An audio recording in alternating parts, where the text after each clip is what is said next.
Hello students, आज हम लोग स्टार्ट करेंगे वेक्टर की थर्ड क्लास, तीसरी क्लास। लास्ट क्लास में हमने देखा था कि कैसे वेक्टर को रिजॉल्व करेंगे।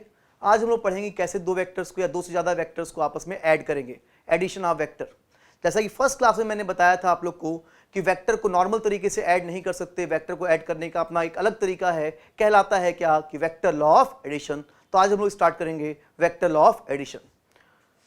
देखिए, वेक्टर को ऐड करने के कई सारे तरीके होते हैं, तीन तरीके होते हैं वेक्टर को ऐड करने के। एक हमारा कहलाता है ट्रायंगल लॉ ऑफ एडिशन, फिर उसके बाद हम लोग पढ़ेंगे कंपोनेंट मेथड ऑफ एडिशन, और हम लोग पढ़ेंगे parallelogram method of addition. Triangle rule of addition, component method of addition और पैरेललोग्राम मेथड ऑफ एडिशन। आज हम लोग को क्या पढ़ना है? Triangle law of addition.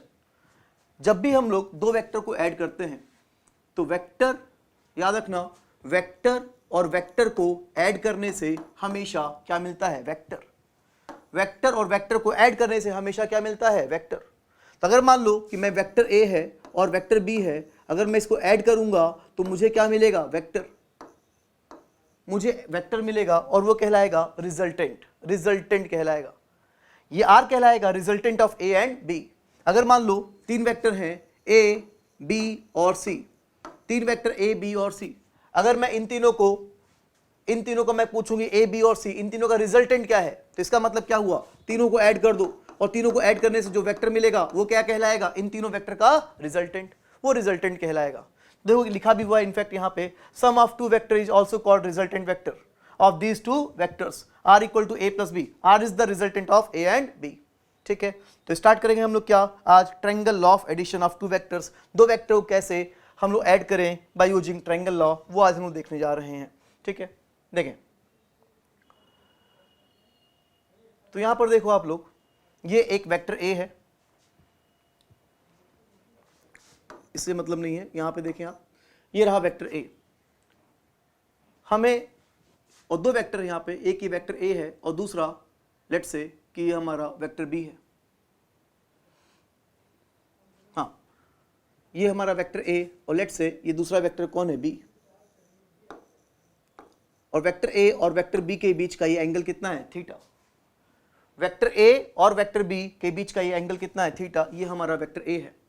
तो यहाँ पे क्या क्या दिया हुआ है? वेक्टर ए दिया है, वेक्टर ए का मैग्नीट्यूड गिवन है कि वेक्टर ए का मैग्नीट्यूड कितना है? ए। वेक्टर बी का मैग्नीट्यूड गिवन है कि वेक्टर बी का मैग्नीट्यूड कितना है? बी। और वेक्टर ए और वेक्टर बी के बीच का एंगल कितना है? थीटा। तो ये लंबाई कितनी हुई? ए। ये लंबाई कितनी है? बी। और ये लेंथ, ये और ये एंगल कितना है? थीटा। मैग्नीट्यूड का मतलब क्या होता है? लेंथ। ये देख चुके हम लोग फर्स्ट क्लास में। हमें इनको ऐड करना है, हमें रिजल्टेंट निकालना है। हमें वेक्टर ए दिख रहा, हमें वेक्टर बी दिख रहा, हमें रिजल्टेंट को दिखाना है। देखते हैं कैसे दिखाएंगे इस लॉ में। यहां पर देखो आप, ये हमारा क्या कहलाएगा? फर्स्ट वेक्टर का हेड, और ये क्या कहलाएगा? सेकंड वेक्टर का टेल। फर्स्ट का हेड और सेकंड का टेल। इस लॉ में हमें करना क्या है कि जहां पे फर्स्ट का हेड हो वहां क्या आ जाए? सेकंड का टेल। जहां फर्स्ट का हेड है वहां क्या आ जाए? सेकंड का टेल। लेकिन ऐसा करने में वेक्टर में कोई चेंज नहीं आना चाहिए, वेक्टर में बदलाव नहीं होना चाहिए। क्या ये पॉसिबल है क्या कि जहां पे फर्स्ट का हेड है वहां सेकंड का टेल हो जाए? क्या ये पॉसिबल है? बताओ, क्या ये पॉसिबल है कि नहीं है? बिल्कुल सही सोच रहे हो, बिल्कुल पॉसिबल है। कैसे? हमने वेक्टर की पहली क्लास में देखा था कि किसी वेक्टर को अगर पैरेलली शिफ्ट कर दिया जाए तो उस वेक्टर पे कोई फर्क नहीं पड़ता। तो अगर इस वेक्टर बी को मैं पैरेलली शिफ्ट कर दूं, जिससे कि जहां पर फर्स्ट का हेड है वहां क्या आ जाए? सेकंड का टेल। चलो मैं शिफ्ट करता हूं। ठीक है, तो अगर मैं इस बी को शिफ्ट करके अगर यहां से यहां पर लेके आऊंगा तो फिगर कुछ ऐसा कुछ बनेगा। मैं इसको यहां पर लेके आया, अब तुम यहां पर देखो, ये थीटा, ये कहलाएगा वेक्टर ए और वेक्टर बी के बीच का ये एंगल कितना है? थीटा। तो यहां पर आपको वेक्टर ए दिख रहा, वेक्टर बी दिख रहा, ए और बी के बीच का एंगल थीटा दिख रहा। तुम यहां पर देखो, ये क्या आ गया? यहां पर क्या आ गया? जहां पे फर्स्ट का हेड है वहां क्या आ गया? सेकंड का टेल। ये काम सबसे पहले करना है। अब हमें ड्रॉ करना है रिजल्टेंट। जरा गेस करो तो रिजल्टेंट कहां से कहां तक होगा? गेस करो कि रिजल्टेंट, ऐसे बस गेस करो कि रिजल्टेंट जो है वेक्टर ए दिख रहा, वेक्टर बी दिख रहा, रिजल्टेंट गेस करो कि रिजल्टेंट कहां से कहां तक होगा? बोलो, सही सोच रहे हो तुम लोग? बिल्कुल। चलो ये दिखा दिया मैंने। ये क्या होगा? यहां से यहां तक, फर्स्ट के टेल से लेकर सेकंड के हेड तक मिलाने वाले वेक्टर जो होगा वो कहलाएगा हमारा रिजल्टेंट वेक्टर। तो ये आ गया हमारा रिजल्टेंट वेक्टर। बिल्कुल, बहुत अच्छे। इस तरह से हमने रिजल्टेंट को यहां पर दिखा दिया। या ये कौन है? Vector A. ये कौन है? Vector B. और ये कौन हो गया? Vector R. चाहो तो मैं यहाँ पर इस एंगल को भी दिखा सकता हूँ अल्फा, इस एंगल को मैं यहाँ पे दिखा दूं कि जो एंगल है वो एंगल कितना है, ये अल्फा। थीटा क्या कहलाएगा, वेक्टर ए और वेक्टर बी के बीच का एंगल। अल्फा क्या कहलाएगा, वेक्टर ए और वेक्टर आर के बीच का एंगल। ठीक है, अब हमें क्या करना है, बेसिकली हमें आर का मैग्नीट्यूड निकालना है। आर का, हमें वेक्टर ए का मैग्नीट्यूड पता है, हमें वेक्टर बी का मैग्नीट्यूड पता है, हमें वेक्टर आर का मैग्नीट्यूड निकालना है। जरा तुम ये बताओ कि अगर वेक्टर ए और वेक्टर बी को ऐड कर, एक मिनट, ये रहा वेक्टर ए और ये रहा वेक्टर बी, वेक्टर ए का मैग्नीट्यूड कितना है ए, और वेक्टर बी का मैग्नीट्यूड कितना है बी। वेक्टर ए और वेक्टर बी को जोड़ने से, ऐड करने से क्या मिला, वेक्टर आर। मान लो वेक्टर ए का मैग्नीट्यूड, ए की वैल्यू कितनी हो 7, और वेक्टर बी का मैग्नीट्यूड कितना हो 15। ए की जगह मैंने 7 लिखा, बी की जगह मैंने 15 लिखा। वेक्टर ए 7 है, वेक्टर बी 15 है, तो बताओ ए और बी को ऐड करने से जो आर मिला, जल्दी बताओ कि आर का मैग्नीट्यूड कितना होगा। अगर वेक्टर ए 7 हो और वेक्टर बी 15 हो तो आर का मैग्नीट्यूड कितना होगा, बोलो। अगर तुम 22 सोच रहे हो कि 7 + 15 22, तो बिल्कुल तुम गलत सोच रहे हो, रिजल्टेंट 22 नहीं होगा। अगर रिजल्टेंट 22 ही होना होता तो फिर मैं पढ़ाता क्यों। ये तो आप बचपन से पता है कि 7 और 15 मिलकर क्या देंगे 22। हम लोग आज 11th में अलग से पढ़ रहे हैं triangle of addition, addition of vector. इसका मतलब कि ऑब्वियसली इसका आंसर 22 नहीं होगा, कुछ और होगा। देखते हैं कि वो क्या होगा। कितने, क्या आप लोग ये सोच पा रहे हो कि रिजल्टेंट 22 से कम होगा। इस फिगर के देख के, इस फिगर को देख के तुम सोचो, क्या तुम ये सोच पा रहे हो कि रिजल्टेंट 22 से कम होगा। मैं 5 सेकंड का मौका देता हूं सोचने का, जल्दी सोचो कि रिजल्टेंट 22 से कम है।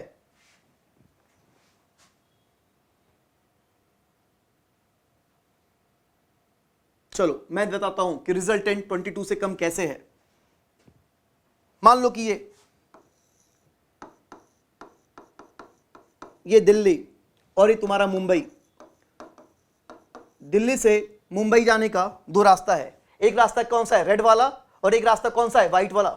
एक रेड और एक व्हाइट वाला। एकदम फिगर से क्लियर दिख रहा है कि रेड वाला रास्ता जो है वो लंबा है और व्हाइट वाला डायरेक्ट रास्ता है। व्हाइट वाला रास्ता क्या है, छोटा। वेक्टर ए का मैग्नीट्यूड कितना है 7। इसका मतलब वेक्टर ए की जो लेंथ होगी यहां से लेकर यहां तक, जो वेक्टर ए की लेंथ होगी वो कितनी होगी 7। वेक्टर बी का मैग्नीट्यूड कितना है 15, मतलब यहां से यहां तक की लेंथ कितनी होगी 15। तो ये लेंथ 7 हुआ और लेंथ कितना हुआ 15। अगर मैं दिल्ली से गोरखपुर, अगर मैं दिल्ली से मुंबई अगर मैं इस रास्ते से जाता हूं तो मुझे कितना चलना पड़ेगा। दिल्ली से मुंबई अगर मैं इस रास्ते से जाता हूं तो मुझे कितना चलना पड़ेगा, 7 + 15 कितना चलना पड़ेगा 22। और अगर मैं डायरेक्ट इस रास्ते से गया, इस व्हाइट वाले रास्ते से गया, तो ऑब्वियसली मुझे कितना चलना पड़ेगा 22 से कम, क्योंकि ये व्हाइट वाला छोटा है, रेड वाला 22। ऑब्वियसली जो व्हाइट वाला है वो 22 से क्या है, कम। मतलब ये लेंथ 22 से कम है। इसका मतलब लेंथ का मतलब क्या होता है, मैग्नीट्यूड। ये आर 22 से क्या है, कम, मतलब आर का मैग्नीट्यूड कंफर्म होता है कि 22 से क्या होगा, कम। तो ये प्रूफ होता है इस एग्जांपल से कि रिजल्टेंट जो है वो 22 नहीं होगा, वो 22 से कम होगा। कितना होगा उसके लिए हमें देखना होगा फॉर्मूला, लेकिन तो कंफर्म होता है कि इस फिगर में जो रिजल्टेंट है वो 22 से कम है। ठीक है, तो अब हमें जानना है कितना है। अब हम लोग यही सीखने जा रहे हैं कि अगर वेक्टर ए का मैग्नीट्यूड ए हो, तो हमने, एक सेकंड मैं फिर से बोलता हूं, हमने क्या देखा, रिजल्टेंट यहां पे 22 नहीं आया, 22 नहीं आया मतलब 7 + 15 नहीं आया, मतलब रिजल्टेंट a + b नहीं होगा। अरे जब 7 + 15 नहीं होगा तो a + b नहीं होगा। a क्या है, a का मैग्नीट्यूड, b क्या है, इस b का मैग्नीट्यूड। एक चीज मैं आप लोग से रिक्वेस्ट करना चाहूंगा, जब मैं इसको ऐसे लिखूं आप लोग ऐसे ही लिखो, जब मैं इसको ऐसे लिखूं आप लोग इसको ऐसे ही लिखो। जब मैं ये लिखता हूं तो आप कॉपी पे ये लिखते हो, जब मैं ये लिखता हूं तो कॉपी पे आप ये लिखते हो। ऐसा नहीं होना चाहिए, जैसे मैं लिख रहा हूं वैसे लिखो आप लोग। इस दोनों में डिफरेंस है। ये वेक्टर है, इसके अंदर मैग्नीट्यूड भी है और डायरेक्शन भी है, और सिर्फ क्या है, मैग्नीट्यूड। तो यहां पर ये a ये b मैग्नीट्यूड, तो रिजल्टेंट हमने क्या देखा, 7 + 15 नहीं, मतलब a + b नहीं। कितना होगा देखेंगे, देखने जा रहे हैं कि वो कितना होगा। ठीक है,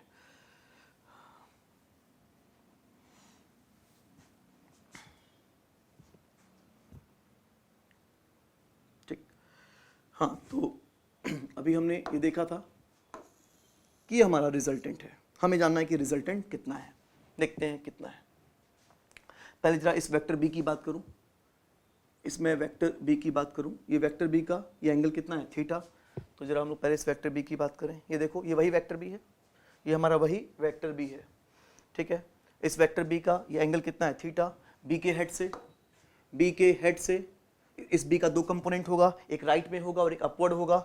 बी के हेड से मैंने राइट वाली लाइन पे एक परपेंडिकुलर ड्रॉप किया, बी के हेड से मैंने इस लाइन पर मैंने एक परपेंडिकुलर ड्रॉप किया, तो टेल से लेकर यहाँ तक की जो लंबाई होगी वो देगा इस वेक्टर का राइट डायरेक्शन में कंपोनेंट, टेल से लेकर यहाँ तक की जो लंबाई होगी वो देगा इस वेक्टर बी का अपवर्ड डायरेक्शन में कंपोनेंट। हमने लास्ट क्लास में पढ़ा था कि जिधर एंगल होगा उधर क्या होगा कॉस, और उसके परपेंडिकुलर डायरेक्शन में क्या होगा साइन, तो इधर कितना होगा बी कॉस थीटा और इधर कितना होगा B sine theta, B cos theta B sine theta. आपको पता है कि अगर ये लेंथ बी साइन थीटा है तो ये लेंथ भी कितनी होगी बी साइन थीटा, अगर ये बी साइन थीटा है तो ये भी कितना होगा बी साइन थीटा, तो ये लेंथ कितनी है बी, ये कितना है बी कॉस थीटा और ये कितना है बी साइन थीटा। ठीक है, याद रखना। तो यहाँ पे देखें ये जो फिगर मैंने ड्रॉ किया था, इस फिगर को ये ए बी और आर, इस फिगर को मैं दोबारा ड्रॉ कर रहा हूँ नीचे, ये देखो ये फिगर वही फिगर है, सेम फिगर है जो मैंने अभी ऊपर ड्रॉ किया था, ये वही फिगर है। ये कौन है वेक्टर ए और ये कौन है वेक्टर बी और ये कौन है वेक्टर आर। वेक्टर ए और वेक्टर बी के बीच का एंगल कितना है थीटा, ये ए ये बी और ये आर। अभी हमने देखा अगर ये वेक्टर बी है तो ये लेंथ कितनी होगी बी कॉस थीटा और ये लेंथ कितनी होगी बी साइन थीटा। ठीक है, तो चलो इस फिगर की मैं बात करूं। हाँ ठीक है, vector A vector B vector R, B का component B cos theta B sine theta, और वेक्टर ए का मैग्नीट्यूड कितना है ए। अगर वेक्टर ए का मैग्नीट्यूड ए है तो यहां से लेकर यहां तक की जो लेंथ होगी वो कितनी होगी ए, और यहां से यहां तक की लेंथ कितनी हुई बी कॉस थीटा, तो यहां से यहां तक की लेंथ ए हुई और यहां से यहां तक की लेंथ कितनी हुई बी कॉस थीटा। मतलब ये हुआ कि स्टार्टिंग से लेकर एंड तक, मतलब कि यहां से लेकर यहां तक की लेंथ कितनी हो गई ए प्लस बी कॉस थीटा, तो पूरी लेंथ कितनी हो गई ए प्लस बी कॉस थीटा और लेंथ कितनी हुई बी साइन थीटा। मैं कर क्यों रहा हूं, मैं इसलिए कर रहा हूं कि यहां पर मैं क्या बना सकूं राइट एंगल ट्रायंगल, जिससे कि मैं पाइथागोरस थ्योरम को यूज कर सकूं। तो तुम देख सकते हो कि यहां पर क्या बन चुका है राइट एंगल ट्रायंगल, ये यहां पर एक राइट एंगल ट्रायंगल बन चुका है जिसके बेस की लंबाई कितनी है A plus B cos theta और इस परपेंडिकुलर की लंबाई कितनी है बी साइन थीटा। तो राइट एंगल ट्रायंगल में पाइथागोरस थ्योरम का यूज करके हम लोग इस हाइपोटेन्यूज की लंबाई निकाल सकते हैं, और हाइपोटेन्यूज की लंबाई निकल जाएगी मतलब आर की लंबाई निकल जाएगी। यहाँ पे जो आर है वही कौन है हाइपोटेन्यूज, तो हाइपोटेन्यूज की लंबाई निकल जाएगी मतलब रिजल्टेंट की लंबाई निकल जाएगी, और लंबाई का मतलब लेंथ का मतलब क्या होता है मैग्नीट्यूड। चलो लगाते हैं, तो इसकी लेंथ निकालते हैं, तो इसकी लेंथ क्या होगी अंडर रूट बेस का स्क्वायर प्लस परपेंडिकुलर का स्क्वायर, तो इसकी लेंथ क्या होगी अंडर रूट बेस का स्क्वायर प्लस परपेंडिकुलर का स्क्वायर। ये रहा बेस ये रहा परपेंडिकुलर, और लेंथ का मतलब क्या होगा वेक्टर आर का मैग्नीट्यूड, ये वेक्टर आर का मैग्नीट्यूड हो गया। अब इसको हम लोग सॉल्व करें, इसको देख सकते हो तुम, इसको अब तो सिंपल है कैलकुलेशन, इसमें तो कुछ खास बात नहीं है। यहाँ पर देखो ये क्या हो जाएगा A square B square cos square theta plus 2ab cos theta और B square sine square theta. यहाँ पे बी स्क्वायर और बी स्क्वायर कॉमन लेंगे, cos square theta plus sine square theta, जो कि क्या होगा 1, जो कि क्या होगा 1। तो इस तरह से इस रिजल्टेंट का मैग्नीट्यूड क्या आएगा, क्या आएगा मैग्नीट्यूड, बोलो क्या लिखूं, बोलो क्या लिखूं, A square plus B square plus 2ab cos theta. इस तरह से क्या गया रिजल्टेंट का मैग्नीट्यूड। और रिजल्टेंट का मतलब क्या होता है, अभी ऊपर देखा रिजल्टेंट इक्वल्स टू क्या होता है vector A plus vector B, तो रिजल्टेंट का मैग्नीट्यूड मतलब vector A plus vector B का मैग्नीट्यूड, तो रिजल्टेंट का मैग्नीट्यूड मतलब vector A plus vector B का मैग्नीट्यूड। ये बन गया फार्मूला, ये आ गया आंसर हमारा। तो मैं चाहता हूं देख लो इधर, मैं फिर से बोल रहा हूं, इस वेक्टर का मैग्नीट्यूड कितना है, इस वेक्टर का मैग्नीट्यूड कितना है ए, इस वेक्टर का मैग्नीट्यूड कितना है बी।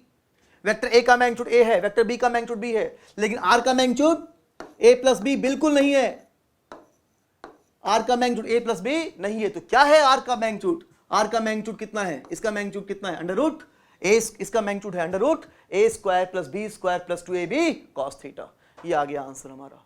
इस तरह से हमने रिजल्टेंट का मैग्नीट्यूड भी निकाल लिया। अब तुम चाहते हो कि ये अल्फा भी निकालना, देखते हैं कि अल्फा क्या है।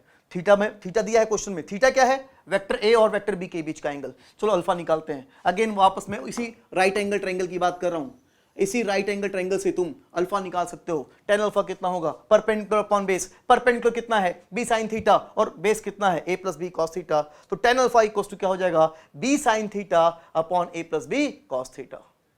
ठीक है, तो वो तुम्हें नीचे मिल जाएगा। मैं चाहता हूं कि वीडियो को रोक के, वीडियो को पॉज करके इसको लिखे अपनी कॉपी पे, वीडियो को रोक के इसको अपनी कॉपी पे लिखे, जल्दी करो।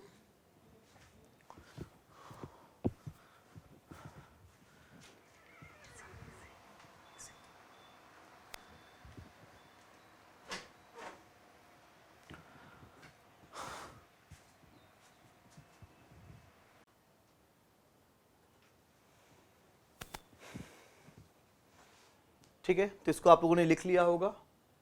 आगे बढ़ते हैं हम लोग। tan अल्फा जो भी मैंने बताया आप लोग को कि tan अल्फा की वैल्यू रखते हैं, तो अभी जैसे मैंने बोला कि tan अल्फा इक्वल्स टू कितना होगा, b sin theta perpendicular upon base b sin theta upon a plus B cos theta. tan alpha b sin theta upon a plus B cos theta. यहाँ पे थीटा क्या है, theta क्या है, a और b के बीच का एंगल। और अल्फा क्या है, ऐसे याद रखना, अल्फा यहाँ पे कौन है, a, तो अल्फा क्या है, a और r के बीच का एंगल। अल्फा यहाँ पे क्या है, a और r के बीच का एंगल, याद रखना। ठीक है, बस थोड़ा सा इसको देख लो कि कैसे याद रखोगे इसको आप लोग। यहाँ देखो ऊपर भी क्या है, b, यहाँ क्या है, b साइन, ऊपर साइन थीटा, नीचे कॉस थीटा, अकेला कौन है, a, तो अल्फा जो है वो इस अकेले a और रिजल्टेंट के बीच का एंगल है। तो ये फार्मूला आपको याद रखना है, दो फार्मूला याद रखना है आपको। यहाँ पे दिख रहा है एक ये रिजल्टेंट का magnitude √a² + b² + 2ab cos theta, और ये tan अल्फा। ठीक है, ठीक, आगे बढ़ते हैं हम लोग। एक क्वेश्चन करें, एक सिंपल सा एक क्वेश्चन करते हैं। यहाँ पे आपको दिख रहा होगा ये हमारा वेक्टर a है लेफ्ट डायरेक्शन में, ये वेक्टर a है लेफ्ट डायरेक्शन में, और ये वेक्टर b है। आपको रिजल्टेंट ड्रॉ करना है, वही ट्रायंगल रूल से, जहाँ फर्स्ट का हेड वहाँ सेकंड का टेल, और उसके बाद रिजल्टेंट फर्स्ट के टेल से लेके सेकंड के हेड तक। ड्रॉ करो रिजल्टेंट, जल्दी से वीडियो को रोक के रिजल्टेंट ड्रॉ करो।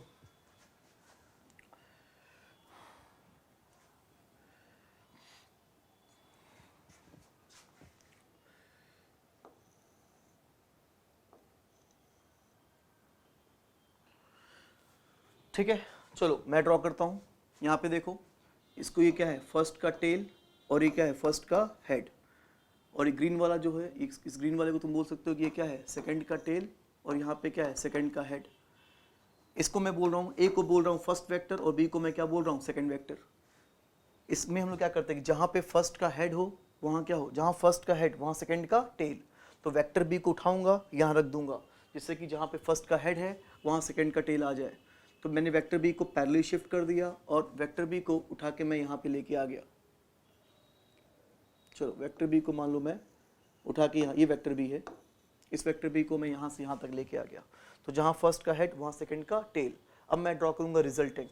रिजल्टेंट कहाँ से कहाँ तक होगा, फर्स्ट के टेल से लेकर सेकंड के हेड तक, ये होगा हमारा रिजल्टेंट। तो चलो मैंने ये रिजल्टेंट को ड्रॉ कर दिया, ये हो गया रिजल्टेंट। तो आप लोगों ने ये ड्रॉ किया होगा, बिल्कुल उम्मीद है ये रिजल्टेंट हो गया। ठीक है, तो यहाँ पर देखो ये ड्रॉ किया मैंने। कुछ लोग ऐसा फिगर ड्रॉ करने के बजाय देखना कैसे ड्रॉ करते हैं। कुछ लोग क्या करते हैं कि बी को क्या बोलते हैं, बी को बोलते हैं फर्स्ट वेक्टर, और ए को क्या बोलते हैं, सेकंड वेक्टर। अभी जो मैंने फिगर ड्रॉ किया उसमें ए को क्या बोला था मैंने, फर्स्ट वेक्टर, और बी को क्या बोला था, सेकंड वेक्टर। अब मैं यहाँ क्या कर रहा हूँ, बी को क्या बोल रहा हूँ, फर्स्ट वेक्टर, और ए को क्या बोल रहा हूँ, सेकंड वेक्टर। तो देखिए इधर बी की बात करूँ तो पहले मैंने बी को, अब बी फर्स्ट वेक्टर है, तो जहाँ फर्स्ट का हेड वहाँ सेकंड का टेल, तो मैं क्या करूँगा कि इस वेक्टर को उठाऊंगा, वेक्टर ए को पैरेलल शिफ्ट करूंगा, और इस तरह शिफ्ट करूंगा कि जहाँ पे फर्स्ट का हेड है वहाँ सेकंड का टेल आ जाए। तो ये देखो ये ड्रॉ किया मैंने वेक्टर बी, तो जहाँ पे बी का हेड वहाँ ए का टेल, ये मैंने ड्रॉ कर दिया ए का टेल। तो यहाँ पर तुम देखो, यहाँ पर जहाँ बी का हेड है वहाँ क्या आ गया, ए का टेल। अब मैं ड्रॉ करूँगा रिजल्टेंट, और जो रिजल्टेंट होगा वो कहाँ से कहाँ तक होगा, फर्स्ट के टेल से लेकर सेकंड के हेड तक, ये क्या होगा, रिजल्टेंट। तो इस तरीके से मैंने रिजल्टेंट को ड्रॉ कर दिया।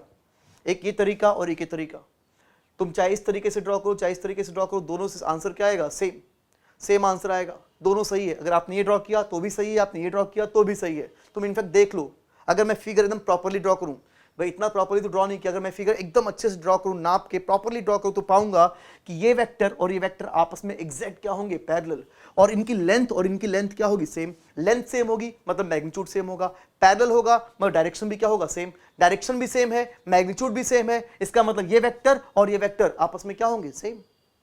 और वेक्टर सेम है, इसका मतलब ये चाहे ऐसे करो चाहे ऐसे करो, बात एक ही है। इस रिजल्टेंट को हम लोग क्या बोलते हैं, इस रिजल्टेंट को हम लोग बोलते हैं vector A plus vector B, vector A plus vector B. और ये नीचे वाला जो रिजल्टेंट है ये क्या कहलाता है, vector B plus vector A, ये रिजल्टेंट कहलाता है vector B plus vector A. और अभी मैंने कहा कि दोनों आपस में क्या है, सेम। इसका मतलब प्रूफ होता है कि a plus B is equals to B plus A.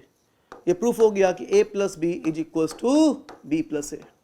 ठीक है, तो मैं चाहता हूं कि इसको भी आप लोग अपनी कॉपी में नोट करेंगे। अगर आपने ये फिगर ड्रॉ किया था तो इसको भी ड्रॉ करें, इसको ड्रॉ किया तो इसको भी ड्रॉ करें। आपकी कॉपी में दोनों फिगर आना चाहिए और साथ साथ फिर आपको ये भी लिखना है a + b = b + a।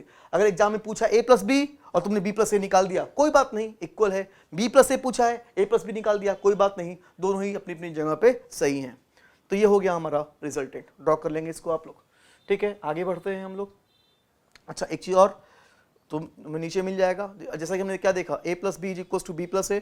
और जब ये चीज लिखी हुई है, जब a + b = v + a हो तो कहलाता है कि वेक्टर एडिशन इज कम्यूटेटिव। ये टर्म आप लोग याद रखेंगे कि वेक्टर एडिशन इज कम्यूटेटिव। जब a + b = b + a होगा तो वेक्टर एडिशन इज कम्यूटेटिव, ये बात आप लोग याद रखेंगे, ठीक है। चलो मैं आप लोग से एक क्वेश्चन देता हूं, जल्दी से आप लोग इस क्वेश्चन को करेंगे। यहाँ पे देखो, दो फोर्स हैं, एक का मैग्नीट्यूड कितना है 7 न्यूटन, दूसरे का मैग्नीट्यूड कितना है 15 न्यूटन। फोर्स क्या होता है, वेक्टर। तो एक वेक्टर जिसका मैग्नीट्यूड कितना है 7, दूसरे का मैग्नीट्यूड कितना है 15, और दोनों वेक्टर के बीच का एंगल कितना है 53 डिग्री। तो पूछा है कि जो रिजल्टेंट फोर्स होगा, रिजल्टेंट मतलब दोनों वेक्टर को ऐड करने से जो मिलेगा वो क्या होगा, रिजल्टेंट। तो पूछा है कि रिजल्टेंट फोर्स का मैग्नीट्यूड कितना होगा, कैलकुलेट द रिजल्टेंट। हाँ, रिजल्टेंट पूछा है और पूछा है कि रिजल्टेंट का इस 7 न्यूटन वाले वेक्टर से एंगल कितना होगा। फिर से चलो, एक वेक्टर कितना है 7, एक 15 है, उनके बीच का एंगल 53 डिग्री। पहले तो पूछा है कि जो रिजल्टेंट होगा उसका मैग्नीट्यूड कितना होगा, और दूसरा ये पूछा है कि रिजल्टेंट इस 7 न्यूटन से कितना एंगल बनाएगा। निकालो, रिजल्टेंट 7 न्यूटन से कितना एंगल बनाएगा, ये आपको निकालना है। निकालो, जल्दी करो।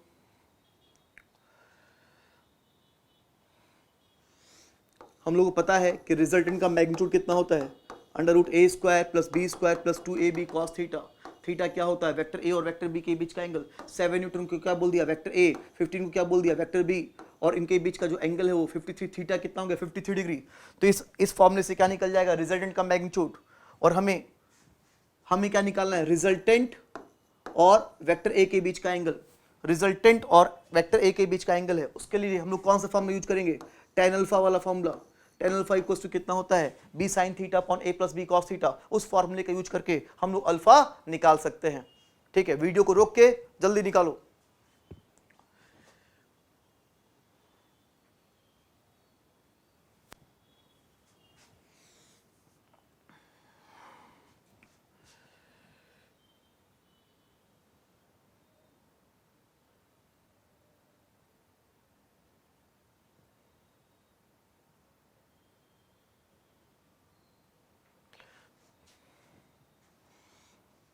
ठीक है, चलो मैं करता हूं। देखो यहाँ पे, हाँ, तो यहाँ देख सकते हो कि वेक्टर a का मैग्नीट्यूड कितना है 7, वेक्टर a का मैग्नीट्यूड कितना 7, वेक्टर b का मैग्नीट्यूड कितना 15, और दोनों वेक्टर के बीच का एंगल क्या था 53 डिग्री। दोनों वेक्टर के बीच का एंगल 53 डिग्री था। हमें निकालना है रिजल्टेंट का मैग्नीट्यूड। वेक्टर a और वेक्टर b को ऐड करेंगे, वेक्टर a पहला force, vector b second force, दोनों को ऐड किया तो हमें क्या मिला, रिजल्टेंट फोर्स। तो रिजल्टेंट का जो मैग्नीट्यूड होगा वो कितना होगा, √a² + b² + 2ab cos theta. a की जगह क्या रखा 7, b की जगह क्या रखा 15, a की जगह 7, b की जगह 15, और उनके बीच का एंगल थीटा कितना 53 डिग्री। बाकी तो कैलकुलेशन है, cos 53 कितना होगा 3/5, ठीक है। बाकी कैलकुलेशन तुम कैलकुलेशन कर लेना, कैंसिल हो गए, और ये कितना आएगा √400, और ये √400 आ गया, मतलब रिजल्टेंट का जो मैग्नीट्यूड आया √400 का मतलब कि जो रिजल्टेंट का मैग्नीट्यूड आया वो कितना आया 20। तो इस तरह से रिजल्टेंट का मैग्नीट्यूड, एक आंसर आ गया, रिजल्टेंट का मैग्नीट्यूड कितना आ गया 20। उम्मीद करता हूं कि आप लोग का भी आंसर आया होगा, ठीक है। रिजल्टेंट 20 आ गया, ठीक है। अब देखें, अब मैंने कहा था कि यहां पर a और b के बीच का एंगल थीटा दिया हुआ था, कितना दिया था 53 डिग्री। a का मैग्नीट्यूड क्या था 7 और b का मैग्नीट्यूड क्या था 15। अब पूछा है कि रिजल्टेंट और a के बीच का एंगल कितना होगा, रिजल्टेंट और 7 वाले के बीच का एंगल कितना होगा, और 7 किसको मैंने माना है, a को। तो रिजल्टेंट और a के बीच का एंगल मतलब हमें क्या निकालना है, अल्फा। तो उसका फॉर्मूला यहां पे तुम देख सकते हो कि tan अल्फा = कितना, b sin theta upon a + b cos theta. तो जहां जहां b था तुम देखो, वहां मैंने क्या लिख दिया 15, b की जगह मैंने क्या लिख दिया 15, a की जगह मैंने क्या लिखा 7, और थीटा क्या रखा 53 डिग्री, थीटा 53 डिग्री रखा, ठीक है। ये वैल्यू पुट कर दी, sin 53 4/5, cos 53 3/5। बाकी तो तुम देखो कैलकुलेशन है, 5 और 15 कैंसिल, कितना आएगा 3, 3 × 4 कितना हो गया 12, 5 और 15 कैंसिल, कितना आ गया 3, 3 × 3 कितना हो गया 9, 9 + 7 कितना हो गया 16, तो 12/16 अब तो बाकी कैलकुलेशन है, 4 से कर दिया इसको कैलकुलेशन में, तो 3/4 tan alpha is equals to कितना आ गया 3/4, मतलब अल्फा इक्वल्स टू कितना आ गया 37 डिग्री आ गया। और यही अल्फा क्या कहलाएगा, वेक्टर ए और वेक्टर आर के बीच का एंगल। बिल्कुल आप लोग का ये आंसर आया होगा, बिल्कुल सही, ये रहा हमारा। ठीक है, तो इस तरह से ये हमारा क्वेश्चन कंप्लीट हुआ। सिंपल फॉर्मूला बेस्ड क्वेश्चन था, कुछ खास क्वेश्चन नहीं था, सिंपल सा क्वेश्चन था, ये आ गया। कर लोगे आप लोग इस तरह से, ए का मैग्नीट्यूड दिया हो, बी का मैग्नीट्यूड दिया हो, एंगल दिया हो, रिजल्टेंट निकाल सकते हैं।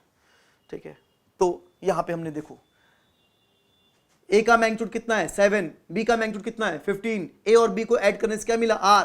क्या यहां पे इस एग्जांपल में क्या आर का मैग्नीट्यूड 7 + 15 मतलब क्या 22 आया, 7 + 15 क्या 22 आया, बिल्कुल नहीं, कितना आया 20, 15 7 + 15 22 नहीं, कितना आया 20। वही मैं दिखाना चाह रहा था कि रिजल्टेंट जरूरी नहीं कि 22 आए, हमने देखा कि 20 आएगा, 20 भी आ सकता है। मैंने ये बिल्कुल कभी नहीं कहा कि 20 नहीं, 20 आ नहीं सकता, 20 भी आ सकता है। सॉरी, मैंने ये नहीं कहा कि 22 नहीं आ सकता, 22 भी आ सकता है, लेकिन हमेशा 22 नहीं आएगा। हमने देखा कि जब एंगल 53 डिग्री है तो आंसर कितना है 20 आया। चलो आगे मैं 1-2 एग्जांपल और करता हूं, बस आपको उसको देखना है, आपको सॉल्व नहीं करना। लेकिन उसके पहले जरा मैं इसका एक फिगर ड्रॉ कर रहा हूं, इसी क्वेश्चन का मैं एक फिगर दिखा रहा हूं आप लोग को, इसी क्वेश्चन का एक फिगर। ठीक है, यहाँ पे देखो एक ब्लॉक है, इस ब्लॉक पे वही मैं उसी क्वेश्चन की बात कर रहा हूँ जो अभी हमने ऊपर पढ़ा। ये एक ब्लॉक है, इस ब्लॉक पे 2 फोर्स लग रहे हैं, एक का मैग्नीट्यूड कितना है 7 न्यूटन और एक का मैग्नीट्यूड कितना है 15 न्यूटन।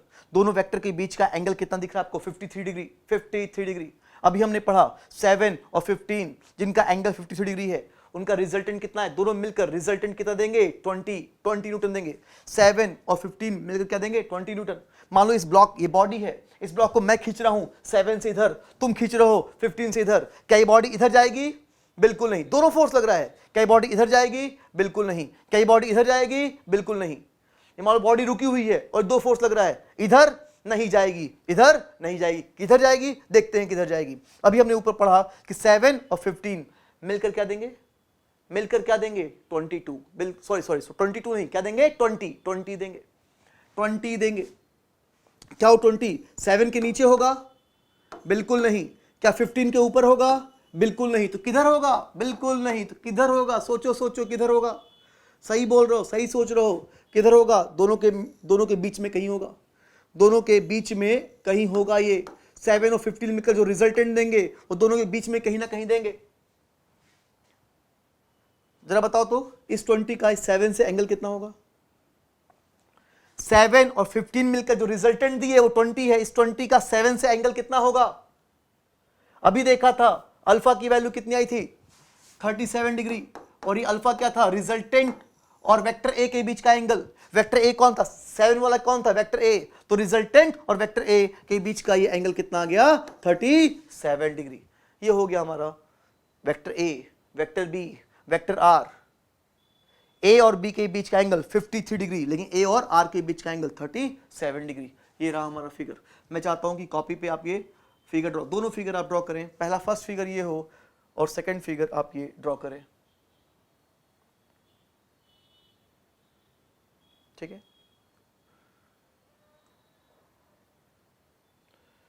ये देखो यहां पे दिख रहा है आपको, ये 7 भले ये है 7 15 और रिजल्टेंट 20, और इस रिजल्टेंट का 7 से एंगल कितना दिख रहा है 37 डिग्री।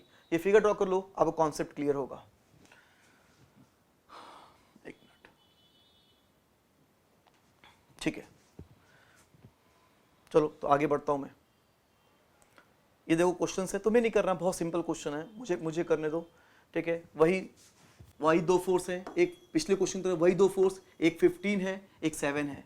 बस फर्क ये था कि पिछले क्वेश्चन में इन दोनों वेक्टर के बीच का एंगल कितना था 53 डिग्री पिछले क्वेश्चन में, लेकिन इस क्वेश्चन में इन दो वेक्टर के बीच का एंगल अगर 0 हो तो आंसर क्या होगा, 180 हो तो आंसर क्या होगा। मतलब इस एक क्वेश्चन में 2 क्वेश्चन है। पहले बात करते 0 का, बहुत सिंपल क्वेश्चन है, तुम मन ही मन सोच भी चुके होगे। इनफैक्ट रिजल्टेंट कितना होगा, √a² + b² + 2ab cos theta.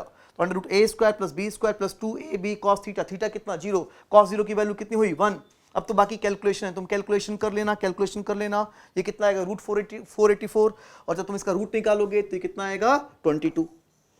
जो रिजल्टेंट आएगा वो कितना आएगा 22। तो आंसर आ गया 22 आ गया। मतलब 22 भी आ सकता है, मैं ये नहीं कह रहा 22 नहीं आएगा, 22 हमेशा नहीं आएगा, लेकिन 22 भी आ सकता है। वो कब आ सकता है? जब दोनों वेक्टर के बीच का एंगल कितना हो 0। अगर दोनों के बीच का एंगल 0 है तो आंसर कितना आ गया 22।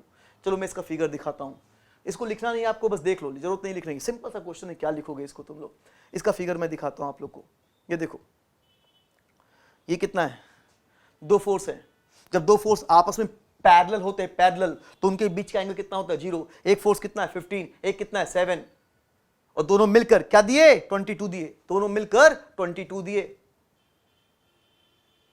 ये बताओ, हमने इस फॉर्मूले से सॉल्व करके ये 22 निकाला, क्या तुम बताओ मेरे को, क्या बिना इस फॉर्मूले को यूज किए, अरे गलत नहीं है, सही है, मैं बस कह रहा हूं कि बिना इस फॉर्मूले को यूज किए क्या फिगर को देख के क्या तुम बता सकते कि आंसर 22 आएगा?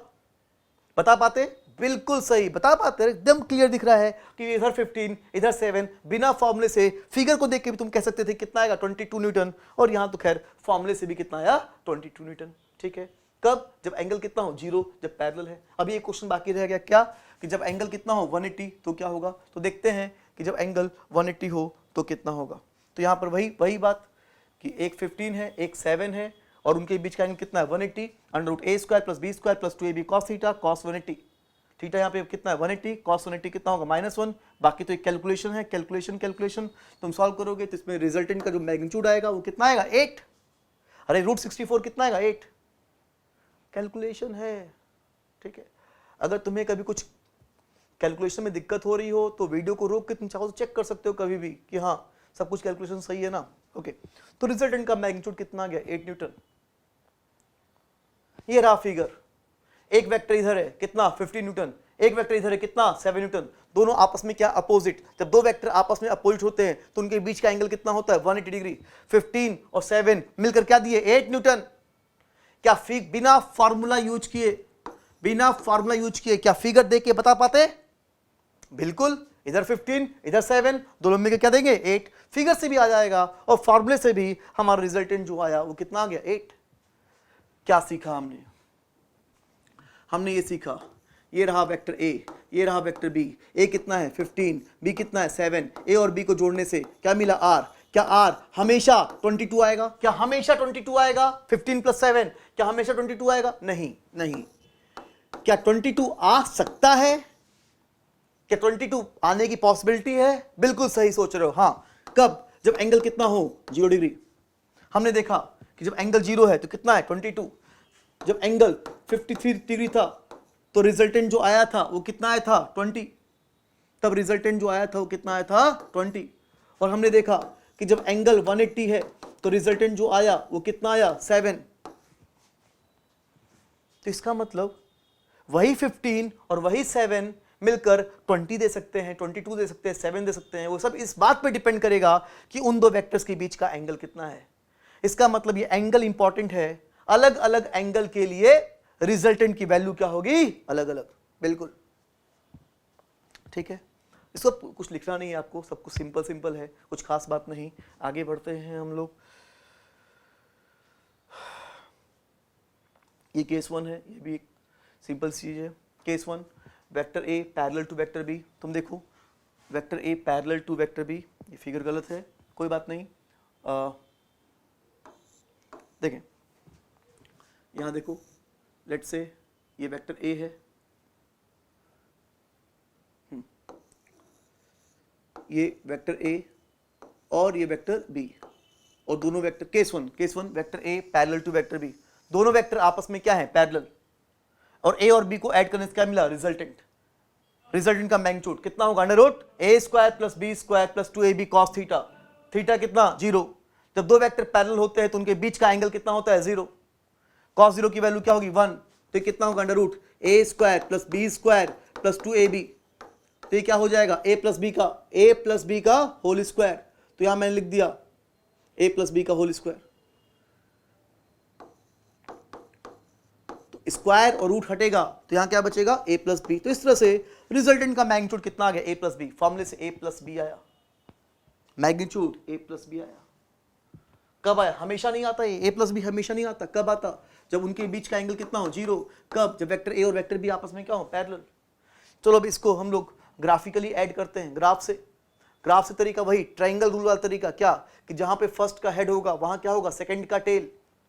जैसे ऊपर हमने ड्रॉ किया था वैसे दोबारा इसको ड्रॉ करने वाले हैं कि जहां पे फर्स्ट का हेड होगा वहां क्या होगा, सेकंड का टेल। और रिजल्टेंट कहां से कहां तक होगा, फर्स्ट के टेल से लेके सेकंड के हेड तक। ड्रॉ करो, तुम इसको ड्रॉ करो। ध्यान देना, ड्रॉ करते वक्त किसी वेक्टर में कोई चेंज नहीं होना चाहिए। जो वेक्टर ए राइट है, राइट रहना चाहिए। दोनों वेक्टर राइट है तो दोनों वेक्टर राइट ही रहने चाहिए। तो जल्दी से ट्रायंगल लॉ का यूज करते हुए रिजल्टेंट ड्रॉ करो, जल्दी करो। जब भी मैं कोई क्वेश्चन कहता हूं ड्रॉ करो, सॉल्व करो, वीडियो को पॉज करना है, सॉल्व करना है।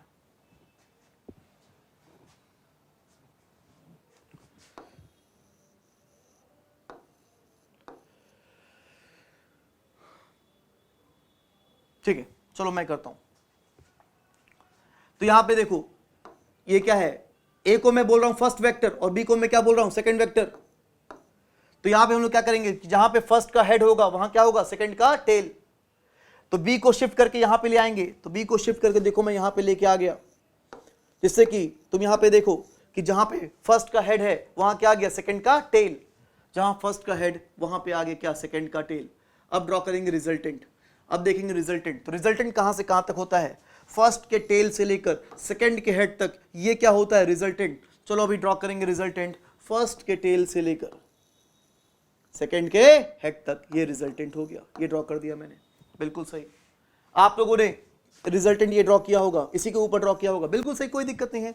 रिजल्टेंट आपने इसी के ऊपर ही ड्रॉ कर दिया होगा, बिल्कुल सही, कोई दिक्कत नहीं। लेकिन इसमें बस एकदम सही है, लेकिन इसमें समझ में नहीं आ रहा है कि कौन सा ए है, कौन सा बी है, कौन सा आर। तो हल्का सा मैंने आर को ऊपर दिखा दिया। आपको पता है कि वेक्टर को पैरेलल शिफ्ट करने से कोई फर्क नहीं पड़ता, तो हल्का सा मैंने ऊपर दिखा दिया, जिससे कि इस फिगर में एकदम क्लियर हो जा रहा है कि कौन ए है, कौन बी है, कौन आर है। तो यहां पे देखो, ये यहां पे एकदम क्लियर हो जा रहा है कि ये वेक्टर ए है, ये वेक्टर बी है और ये वेक्टर आर है। तो ये ड्रॉ कर लेंगे, इसको जरूर ड्रॉ कर लेंगे इसको। ठीक है, अब जरा फिगर से, ये तो हमने फॉर्मूले से आर का मैग्नीट्यूड निकाला, चलो फिगर से आर का मैग्नीट्यूड निकालते हैं। हमें पता है कि वेक्टर ए का मैग्नीट्यूड कितना है, ए। वेक्टर ए का मैग्नीट्यूड कितना है, ए, और वेक्टर बी का मैग्नीट्यूड कितना है, बी।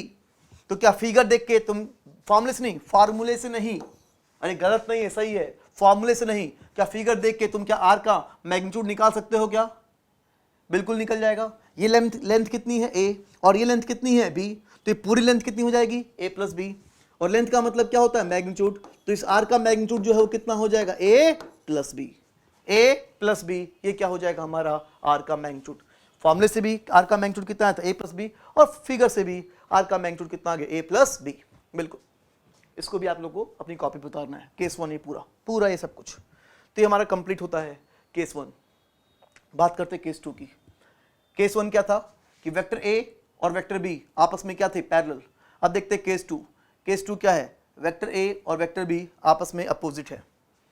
ए और बी आपस में अपोजिट। जब दो वेक्टर आपस में अपोजिट होते हैं तो उनके बीच का जो एंगल होता है वो कितना होता है, 180 डिग्री।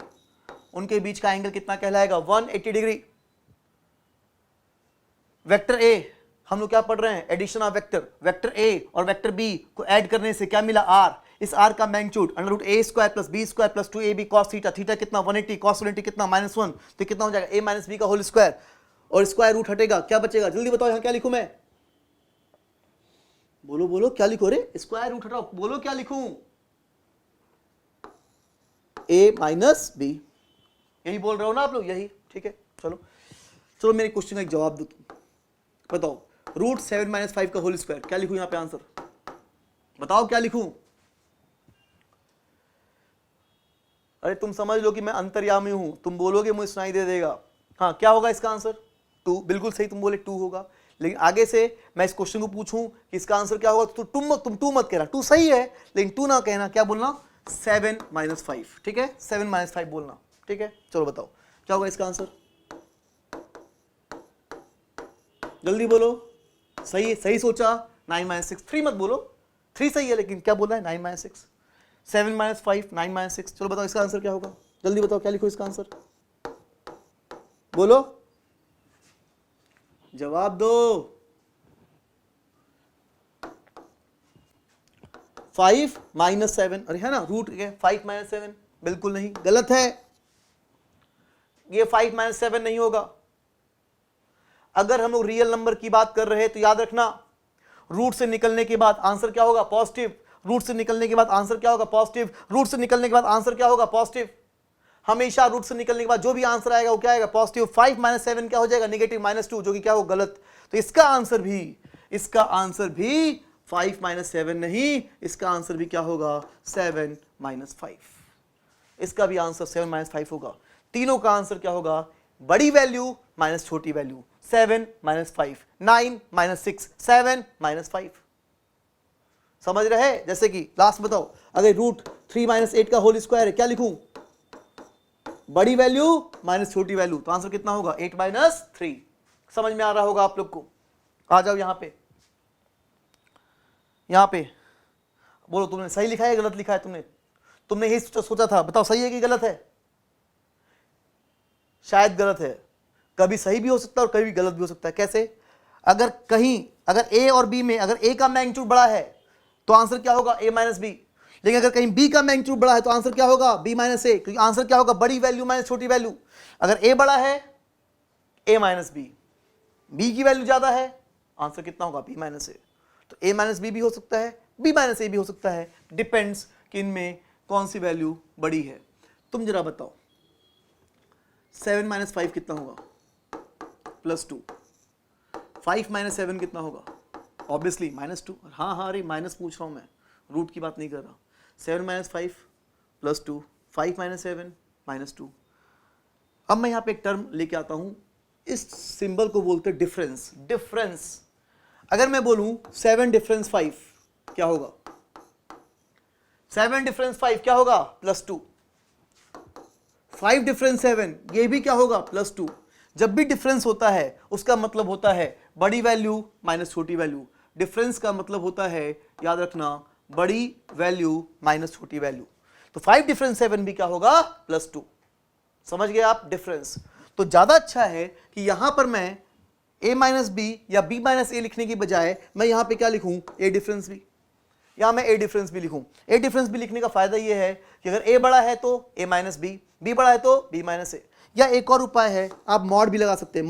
मॉड लगाने से आंसर क्या आता है, पॉजिटिव। तो मॉड a माइनस बी का मतलब कि ये तो वैल्यू हमेशा क्या होगी, पॉजिटिव। चाहे ऐसे लिखो चाहे ऐसे लिखो, बात एक ही है। मैं नॉर्मली एक ही चीज है, लेकिन मैं a डिफरेंस भी ही लिखता हूं, लेकिन दोनों एक ही सेम चीज है, कुछ भी लिखो। तो ये हो गया। तो इस तरह से हमने रिजल्टेंट का मैग्नीट्यूड निकाल लिया। जब ए और बी आपस में अपोजिट हैं तो थीटा कितना है, 180 डिग्री। अब इसी चीज को हम लोग चलो ग्राफ से करते हैं। मैं इसको ग्राफ से करने जा रहा हूं। यहां पे देखो, वेक्टर ए किधर है, राइट, वेक्टर बी किधर है, लेफ्ट। जल्दी से वही ट्रायंगल रूल का यूज करते हुए रिजल्टेंट को ड्रॉ करो। वही तरीका है, जहां फर्स्ट का हेड वहां सेकंड का टेल, और ड्रॉ करो रिजल्टेंट फर्स्ट के टेल से लेके सेकंड के हेड तक। जल्दी से इसका रिजल्टेंट ड्रॉ करो, जल्दी करो।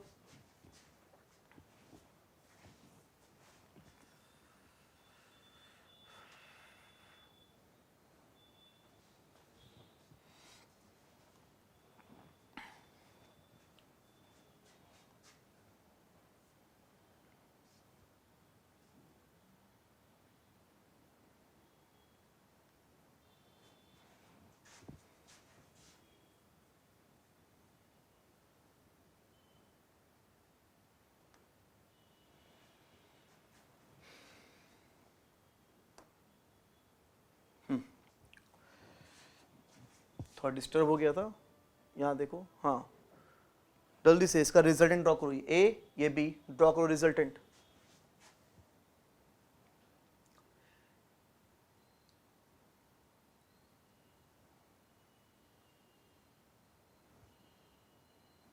ठीक है, चलो मैं ड्रॉ करता हूँ यहाँ पर। वही तरीका क्या कि जहाँ पे फर्स्ट का हेड है वहाँ क्या होगा, सेकंड का टेल। जहाँ फर्स्ट का हेड वहाँ सेकंड का टेल। तो पहले मैंने ड्रॉ किया फर्स्ट वेक्टर ए, मैंने पहले फर्स्ट वेक्टर ए ड्रॉ कर दिया। अब मैं ड्रॉ करूंगा सेकंड वेक्टर बी। ध्यान देना, बी लेफ्ट है तो बी लेफ्ट ही होना चाहिए, किसी वेक्टर का डायरेक्शन बदलना नहीं चाहिए, वेक्टर बी लेफ्ट है तो लेफ्ट होना चाहिए। तो चलो जहां फर्स्ट का हेड वहां सेकंड का टेल ड्रॉ करें। तो इस बी को मैं उठा के लेके आया और यहाँ पे रख दिया, ये देखो ये बी दिखा दिया मैंने। यहाँ तुम देख सकते हो कि जहाँ पे फर्स्ट का हेड है वहाँ क्या है, सेकंड का टेल है ना, जहाँ फर्स्ट का हेड है वहाँ क्या है, सेकंड का टेल। अब मैं ड्रॉ करूंगा रिजल्टेंट। अब जो रिजल्टेंट होगा वो कहाँ से कहाँ तक होगा, फर्स्ट के टेल से लेकर, अब जो रिजल्टेंट होगा वो होगा फर्स्ट के टेल से लेकर, फर्स्ट के टेल से लेकर सेकंड के हेड तक, ये हमारा होगा क्या, रिजल्टेंट। तो ये देखो मैंने ड्रॉ कर दिया रिजल्टेंट, फर्स्ट के टेल से लेकर सेकंड के हेड तक, ये हो गया रिजल्टेंट। बिल्कुल उम्मीद करता हूं कि आप लोगों ने फिगर ड्रॉ किया होगा। ए यहां से यहां तक, बी यहां से यहां तक, आर यहां से यहां तक, ए बी और ये क्या है, आर। बिल्कुल सही है ये, ठीक है। लेकिन मैं इसको दोबारा ड्रॉ कर रहा हूं, एक्चुअली इसमें क्लियर सही है, बिल्कुल सही है, लेकिन इसमें क्लियर नहीं हो रहा कि कौन सा वेक्टर ए है, कौन सा वेक्टर बी है, कौन सा वेक्टर आर है, वो क्लियर नहीं हो रहा। तो चलो इसको मैं दोबारा ड्रॉ करता हूं, थोड़ा सा और क्लियर होगा। ये ड्रॉ कर दिया मैंने वेक्टर ए राइट, ये ड्रॉ कर दिया मैंने वेक्टर बी लेफ्ट, जहां फर्स्ट का हेड वहां सेकंड का टेल, और ये ड्रॉ कर दिया मैंने रिजल्टेंट, फर्स्ट के टेल से लेके सेकंड के हेड तक। दोनों सही है, लेकिन आप लोग मैं चाहता हूं ये ड्रॉ करें, इसमें क्लियर है कि कौन ए है, कौन बी है, कौन आर। ये आ गया हमारा फिगर, ठीक है। अब जरा इस फिगर से रिजल्टेंट का मैग्नीट्यूड निकालते हैं, देखते हैं कि रिजल्टेंट का मैग्नीट्यूड कितना होगा, इस आर का मैग्नीट्यूड। बताओ क्या होगा इस आर का मैग्नीट्यूड। यहां इस फिगर में दिख रहा है कि ए बड़ा है, ए का मैग्नीट्यूड कितना है, ए मतलब ये लंबाई कितनी, ए। बी का मैग्नीट्यूड कितना है, बी मतलब लंबाई कितनी है, बी। तो हमें आर का मैग्नीट्यूड निकालना है। तो बताओ अगर ए बड़ा है और बी छोटा है तो आर का मैग्नीट्यूड कितना होगा। ये लेंथ ए है, ये लेंथ बी है, तो लेंथ कितनी बचेगी, ए माइनस बी। तो रिजल्टेंट का मैग्नीट्यूड जो आया बिल्कुल सही, यहाँ पे रिजल्टेंट का मैग्नीट्यूड कितना है, ए माइनस बी। तुम कहोगे ए डिफरेंस भी होगा, सही है, ए डिफरेंस भी तो होगा ही, लेकिन यहाँ पे दिख रहा है कि अगर ए बड़ा है तो फिर रिजल्टेंट का मैग्नीट्यूड कितना हो जाएगा, ए माइनस बी। फॉर्मूले से भी कितना आया था, ए माइनस बी, और फिगर से भी निकाल लिया, ए में से ये बी हट गया, कितना बचा, ए माइनस बी। आ गया ना मैग्नीट्यूड, ए माइनस बी। बिल्कुल सही। तो जरा बताना तुम, हाँ, तो resultant equals to vector A vector B. बताओ यहाँ बीच में मैं क्या लिखूं, प्लस की माइनस, जल्दी बताओ बीच में मैं क्या लिखूं, प्लस लिखूं कि माइनस लिखूं, बोलो। तो यहां पे शायद आप सोच रहे हो कि यहां पर क्या होगा, माइनस। अगर आपने यहां माइनस सोचा तो बहुत ही गलत किया, यहां माइनस नहीं, यहां क्या होगा, प्लस। यहां माइनस नहीं, यहां पे क्या होगा, प्लस। तुम कहोगे अभी तो आपने माइनस बोला, फिर यहां बोल रहे प्लस, कि आप ही कभी माइनस कभी प्लस बोल रहे हैं। नहीं, मैंने कभी कुछ नहीं बोला, मैंने कभी नहीं बोला कि यहां माइनस होगा, यहां तो प्लस ही होगा। तुमको अभी तो बोला थोड़ी देर पहले, तुम कहोगे नहीं नहीं बोला मैंने तो क्या बोला, रिजल्टेंट का मैग्नीट्यूड, रिजल्टेंट का मैग्नीट्यूड मैंने क्या कहा था, ए माइनस बी। ये अलग स्टेटमेंट है, ये अलग स्टेटमेंट है, ये रिजल्टेंट है और उसी रिजल्टेंट का ये मैग्नीट्यूड है। इनमें से कौन सा स्टेटमेंट सही है, कौन सा स्टेटमेंट सही है, ये वाला कि ये वाला, दोनों सही है, ये भी सही और ये भी क्या है, सही। इसको यहां वो अलग बात है कि यहां पर मैं a माइनस बी भी लिख सकता हूं, और ज्यादा अच्छा है कि यहां पे क्या लिखूं, a डिफरेंस भी। हाँ, a बड़ा है तो ऑटोमेटिकली क्या हो जाएगा, a माइनस बी। तुमको यहां माइनस क्यों नहीं आएगा, अरे क्यों आएगा माइनस। आज की हमारे टॉपिक का नाम क्या है, एडिशन ऑफ वेक्टर की सब्ट्रैक्शन ऑफ वेक्टर। क्या है टॉपिक हमारा ये, आज हम लोग क्या पढ़ रहे हैं, addition of vector. Subtraction of vector तो स्टार्ट ही नहीं हुआ, सब्ट्रैक्शन ऑफ वेक्टर भी हमें पढ़ना है 2-3 क्लास के बाद। आज तो हम लोग क्या पढ़ रहे हैं, एडिशन ऑफ वेक्टर। इनफैक्ट देखो बेवकूफों, जितने लोगों ने जो लोग सोचे थे यहां पे माइनस होगा, माइनस तो यहां होगा, लेकिन यहां माइनस नहीं होगा, यहां तो क्या होगा, प्लस। जितने लोगों ने भी यहां माइनस सोचा, अरे बेवकूफों ऊपर देखो, यहां ऑलरेडी प्लस लिखा हुआ था। जो मैं पूछ रहा हूं, जो क्वेश्चन मैंने पूछा वो ऑलरेडी ऊपर लिखा हुआ था। यही तो केस 2 ही तो चल रहा है। देखो इधर वेक्टर ए और वेक्टर बी को ऐड करने से क्या मिला, आर, और इस आर का मैग्नीट्यूड कितना आया, ए माइनस बी। ए बड़ा है तो ए माइनस बी। वही बात, वेक्टर ए और वेक्टर बी को ऐड करने से क्या मिला, आर, जिसका आर का मैग्नीट्यूड कितना आया, ए माइनस बी। समझ गए। रिजल्टेंट, और तो और कितनी बार मैंने कहा कि रिजल्टेंट का मतलब ही क्या होता है, वेक्टर को ऐड करना। रिजल्टेंट का मतलब होता है वेक्टर को ऐड करना। ये ए और बी का रिजल्टेंट है। आज हम लोग क्या पढ़ रहे हैं? ट्रायंगल रूल ऑफ एडिशन, जहां फर्स्ट का हेड होगा वहां सेकंड का टेल, और रिजल्टेंट कहां से कहां तक होगा? फर्स्ट के टेल से लेकर सेकंड के हेड तक। ये किसका रिजल्टेंट है? ए और बी का रिजल्टेंट है। और रिजल्टेंट का मतलब क्या होता है? प्लस, जिसका मैग्नीट्यूड कितना है? ए माइनस बी। ज्यादा अच्छा है कि ए डिफरेंस भी लिखें, लेकिन अगर ए बड़ा है तो उसको ए माइनस बी भी कह सकते हैं। अब तो क्लियर हुआ होगा आप लोग को। हम लोग का टॉपिक का नाम क्या है? Addition of vector. मैग्नीट्यूड तो कुछ भी आ सकता है। अभी हमने ऊपर देखा कि वो तो एंगल पे डिपेंड करेगा। अगर मैं एंगल जीरो रख दूंगा तो मैग्नीट्यूड क्या आ जाएगा? ए प्लस बी। 180 रख दिया तो कितना आ जाएगा? ए डिफरेंस बी। 90 रख दूंगा, अगर यहां पे मैं एंगल 90 रख दूंगा, तुम चेक कर लेना बाद में, रिजल्टेंट का मैग्नीट्यूड ना ए प्लस बी आएगा ना ए माइनस बी आएगा। कितना आएगा? Under root A square plus B square आएगा। कुछ और एंगल रख दूंगा तो मैग्नीट्यूड कुछ और आ जाएगा। तो मैं एक बार लास्ट, इसमें आप लोग को दिक्कत होती है इसलिए मुझे इतनी मेहनत करनी पड़ रही है, इसमें गलती मत करना। यहां पे क्या होगा? प्लस प्लस, ये अपने आप ही माइनस हो रहा है, प्लस होगा जिसका मैग्नीट्यूड ए माइनस बी होगा। बेटर ए डिफरेंस भी बोला जाए। तो वीडियो को रोक के इसको लिखेंगे, ये इंपॉर्टेंट है। इसमें आप लोग गलती करते हो। केस 1 में तो तुम गलती नहीं करते, लेकिन केस 2 में गलती करते हो। खासकर ये फिगर ज्यादा इंपॉर्टेंट है। तो वीडियो को रोक के आपको ये सब कुछ लिखना अपनी कॉपी पे।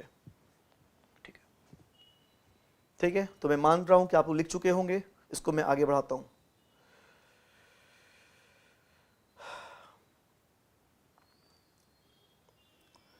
यहां देखो, यहां पे मैं 5 फिगर आपके सामने लेके आया हूं। अभी 3 फिगर और दिख रहे हैं, 2 फिगर और दिखेंगे आपको। फटाफट देखो, ये कौन है? Vector A. और ये कौन है? Vector B. वेक्टर ए थोड़ा छोटा बन गया, थोड़ा बड़ा चाहिए था, खैर उससे क्या फर्क पड़ता है। ये वेक्टर ए है और ये क्या है? Vector B. ये पहला फिगर। पहले फिगर में ए और बी के बीच के एंगल कितना है? 0। ए और बी आपस में क्या है? पैरेलल। तो यहाँ पर मैं रिजल्टेंट ड्रॉ करूंगा। तो जो रिजल्टेंट होगा, चलो यहाँ पर मैं रिजल्टेंट ड्रॉ करूंगा। जो रिजल्टेंट होगा वो फर्स्ट के टेल से लेकर सेकंड के हेड तक होगा। ये क्या होगा? रिजल्टेंट। अगर यहाँ पर ए का मैग्नीट्यूड ए है और बी का मैग्नीट्यूड बी है तो रिजल्टेंट का मैग्नीट्यूड कितना होगा? रिजल्टेंट की लंबाई एकदम क्लियर दिख रहा है, ये लंबाई ए, ये लंबाई बी, तो रिजल्टेंट की लंबाई कितनी होगी? ए प्लस बी। ठीक, तो रिजल्टेंट का मैग्नीट्यूड आ गया ए प्लस बी। ठीक, अब मैंने क्या किया? ये फर्स्ट फिगर है, ये सेकेंड फिगर, ये थर्ड फिगर, और नीचे फोर्थ और फिफ्थ फिगर होंगे। ठीक है, अब मैंने क्या किया कि वेक्टर बी को मैंने हल्का सा घुमा दिया। वेक्टर बी को मैंने हल्का सा घुमा दिया। पहले वेक्टर बी हॉरिजॉन्टल था, अब हल्का सा टिल्ट कर दिया। अब ये रिजल्टेंट हो गया। तो बताओ, फर्स्ट की तुलना में सेकंड का रिजल्टेंट की लेंथ, फर्स्ट की कंपेयर में सेकंड की रिजल्टेंट की लेंथ बढ़ गई कि घट गई? इंक्रीज हो गई या डिक्रीज हो गई? सोचो। बिल्कुल एकदम सिंपल सी बात है कि रिजल्टेंट जो होगा वो कम हो गया। बी कॉमन रिजल्टेंट फर्स्ट की तुलना में सेकंड की रिजल्टेंट कम हो गया। रिजल्टेंट की लंबाई कम हो गई। लंबाई का मतलब क्या होता है? मैग्नीट्यूड। मतलब इसका मैग्नीट्यूड क्या हो गया? ए प्लस बी से कम। फर्स्ट का क्या था? ए प्लस बी मैग्नीट्यूड, और सेकंड का रिजल्टेंट क्या हो गया? ए प्लस बी से कम। मैग्नीट्यूड की बात हो रही है। ठीक है, अब देखो ये हो गया। अब मैंने क्या किया? वेक्टर बी को और घुमा दिया, और इतना घुमा दिया कि ए और बी के बीच का एंगल कितना बन गया? 90 डिग्री। वेक्टर ए और वेक्टर बी के बीच का एंगल कितना बन गया? 90 डिग्री बन गया। तुम देख लो, अब जो रिजल्टेंट है वो ये हो गया। क्या रिजल्टेंट और कम हो गया? बिल्कुल सही बात है। फर्स्ट से कम कौन है? सेकंड। सेकंड से कम कौन है? थर्ड। थर्ड का रिजल्टेंट और कम हो गया। अच्छा, कम होकर कितना हो गया? क्या तुम बता सकते हो कितना हो गया? अगर वेक्टर ए का मैग्नीट्यूड ए हो, वेक्टर बी का मैग्नीट्यूड बी हो, तो क्या तुम रिजल्टेंट का मैग्नीट्यूड बता सकते हो कितना होगा? ये एक राइट एंगल ट्रायंगल बन रहा है, तो यहां पे क्या यूज कर सकते हैं? Pythagoras theorem. तो पाइथागोरस थ्योरम से इस आर्क की लंबाई निकालेंगे तो कितना आएगा? इस हाइपोटेन्यूज की लंबाई अंडर रूट बेस का स्क्वायर प्लस परपेंडिकुलर का स्क्वायर, तो क्या हो जाएगा? Under root A square plus B square. तो ये रिजल्टेंट का magnitude under root A square plus B square हो गया। ठीक है, तो फर्स्ट से कम सेकंड हुआ, फर्स्ट से कम सेकंड, सेकंड से कम थर्ड। फोर्थ की बात करते थे। फोर्थ फिगर में मैं दिखाने वाला हूं कि वेक्टर बी को मैं और घुमा दूंगा। वेक्टर बी को मैंने और घुमा दिया, ये बन गया फोर्थ फिगर। ये फोर्थ फिगर हो गया। तुम यहां पे देखो, ये रिजल्टेंट, क्या रिजल्टेंट अब थर्ड से भी कम हो गया? बिल्कुल कम हो गया। रिजल्टेंट और कम हो गया। ठीक, क्या रिजल्टेंट को इससे, क्या रिजल्टेंट को फोर्थ से भी कम कर सकते? क्या फोर्थ से भी कम कर सकते हैं क्या? बिल्कुल। मैंने बी को इतना घुमा दिया कि बी क्या हो गया, ए के अपोजिट। ये देखो फिफ्थ फिगर दिख रहा होगा आप लोग को, ये बी क्या हो गया, ए के अपोजिट। अब रिजल्टेंट कहां से कहां तक होगा, फर्स्ट के टेल से लेके सेकंड के हेड तक, ये क्या हो गया, रिजल्टेंट। अब इसमें देखें कि रिजल्टेंट का मैग्नीट्यूड, रिजल्टेंट की लंबाई कितनी होगी, मतलब रिजल्टेंट का मैग्नीट्यूड कितना होगा, इसको देखते हैं। तो ए का मैग्नीट्यूड कितना है, ए, और बी का मैग्नीट्यूड कितना है, बी। तो इस आर का मैग्नीट्यूड कितना होगा, इस आर का मैग्नीट्यूड कितना होगा, ए माइनस बी। एकदम क्लियर दिख रहा है। वेक्टर ए का मैग्नीट्यूड ए है, मतलब ये लेंथ कितनी, ए। वेक्टर बी का मैग्नीट्यूड कितना है, बी, तो ये लेंथ कितनी है, बी, तो ये लेंथ कितनी बचेगी, ए माइनस बी। आ गया ए माइनस बी। ज्यादा अच्छा है यहां पर कि ए माइनस बी लिखने की बजाय मैं यहां पर लिखने वाला हूं ए डिफरेंस बी। ए बड़ा है तो ए माइनस बी, बी फिलहाल तो इस एग्जांपल में तो ए बड़ा है, लेकिन ज्यादा अच्छा है कि हमेशा के लिए क्या लिखा जाए, ए डिफरेंस बी। तो रिजल्टेंट 4 से कम 5 हो गया। क्या रिजल्टेंट 5 से भी कम हो सकता है क्या, जवाब दो। क्या रिजल्टेंट 5 से भी कम हो सकता है क्या, बिल्कुल नहीं, मिनिमम है। और कम कैसे कर लोगे, ये रिजल्टेंट क्या है, मिनिमम, इससे कम नहीं हो सकता, सबसे कम है और कम नहीं हो सकता। और हमने ऊपर देखा था ये वाला रिजल्टेंट क्या है, मैक्सिमम। फर्स्ट वाला रिजल्टेंट क्या है, मैक्सिमम। तो हमने क्या देखा कि रिजल्टेंट मैक्सिमम कब होगा, जब दोनों वेक्टर क्या हो, पैरेलल, मतलब उनके बीच का एंगल कितना हो, 0 डिग्री। फिर हमने देखा कि रिजल्टेंट मिनिमम कब होगा, जब ए और बी आपस में क्या हो, अपोजिट, मतलब उनके बीच का एंगल कितना हो, 180 डिग्री। ठीक, चलो पांचों फिगर को एक साथ लेके आया हूं। ये देखो, ये पांचों फिगर आपको दिखाई दे रहे हैं यहां पे। ये मैक्सिमम है रिजल्टेंट, ये मिनिमम है। तो एक चीज याद रखना, रिजल्टेंट अधिक से अधिक कितना हो सकता है, ए प्लस बी। कम से कम कितना हो सकता है, ए डिफरेंस बी। तो रिजल्टेंट या तो ए प्लस बी होगा, या ए डिफरेंस बी होगा, या उसके बीच में होगा। A plus B, A difference B, या उसके बीच में। ठीक है, तो यहां देखो ये लिख दे रहा हूं मैं, रिजल्टेंट, ये आपको लिखना है, रिजल्टेंट मैक्सिमम है,